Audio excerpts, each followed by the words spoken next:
ম্যারাডোনার একটা গোল বলতেছি, ওই সময় যদি এরকম প্রযুক্তি hand of God, hand of মানে সেও তো হাতেই লাগছে, ওকে যতবার প্রশ্ন করা হয়েছে বা এটা আমার হাত না হ্যান্ড অফ গড, এখন তার হাতটা কি আসলে বল হাতে লাগছে না, বা এটা এখনকার ক্যামেরা হইলে সেটা ইয়ে হইতো, ওই ফুটেজ তো ইউটিউবে আমরা যতবারই দেখেছি তো এটা হাত দিয়েই লেগেছে, এবং এটা মাথার সাথে হাতের কানেকশন মানে নাই, মানে এত কাছে হাত যে সে হাত না মাথা, এটা এই জন্য মারাদোনা কিন্তু স্মার্ট এনাফ, মানে উত্তরটা এইভাবে দিয়েছে, মিথ্যাও বলে না, এবার এমন একটা শব্দ বলে দিয়েছে যে যেখানে আসলে বলার কিছু নাই। ফার্দার কি চ্যালেঞ্জ করবে, কেউ কি বলবে, it's the hand of God, hand of God, right.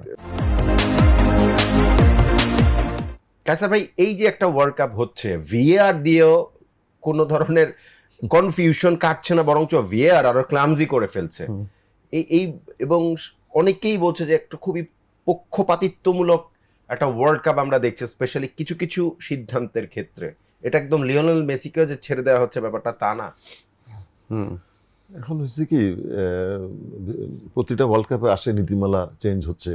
হ্যাঁ, এখন ভিআরে আমার মনে হয় যে এখানে শুধু একটা রেফারির উপরে ডিসিশনটা না নিয়ে এখানে হয়তো 2-3 জন তার সাথে অন্তত হেল্পিং এর 2 জন থাকা উচিত ছিল, যে সম্মিলিত একটা ইয়ে নেই, একজনের মিস্টেক হইতে পারে, বাট 3 জন যখন কনসাল্ট করে সেটা নাও হইতে পারে। তো এটা ফুটেজ দেখানো হয়েছে, এতগুলো অ্যাঙ্গেল দেখানো হয়েছে, রেফারি গিয়ে একা দেখতেছে, এটা সে ডিসিশন নিচ্ছে, ঠিক আছে তুমি রাখো না 2 জন, সমস্যাটা কি, রাখলে তো কোনো ইয়ে নাই, তাহলে মিস্টেকটা হয় না। অনেক কিছু নিয়ে ভিআর যখন আপনাকে সাজেস্ট করছে তুমি দেখো, যদি পেনাল্টি না দিয়ে থাকেন সাজেস্ট করে তুমি দেখো, তার মানে হচ্ছে তোমার সিদ্ধান্তের এগেইনস্টে চ্যালেঞ্জ করার জন্য এটা দেওয়া হয়েছে।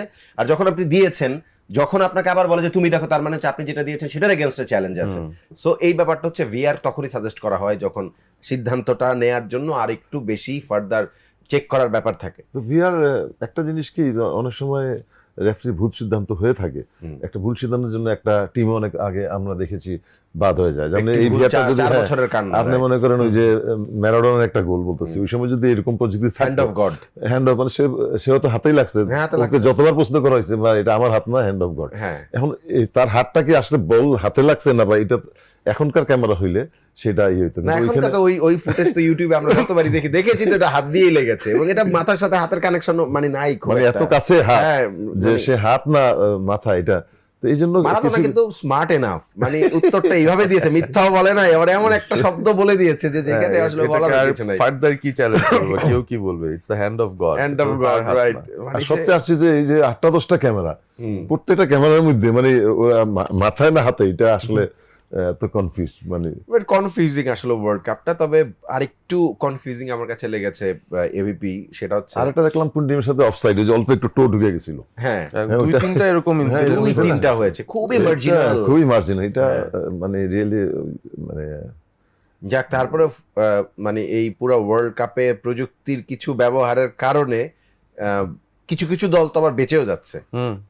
না, অ্যাবসলিউটলি। এবং আমার মনে হয় যে রুলস তো বানানো হয়, এবং এখন অনেকেই বলছেন যে এত বেশি টেকনোলজির কি দরকার আছে কিনা একটা ফুটবল ম্যাচে, খেলার ফ্লো নষ্ট হয়ে যায়, রেফারি যে সিদ্ধান্ত দিচ্ছেন তিনি তার কনফিডেন্স হারিয়ে ফেলছেন অনেক সময়, যে না আমার কাছে এই 50-50 কলটা মনে হচ্ছে এরকম, কিন্তু আবার ভিআর আমাকে বারবার চেক করতে বলছে।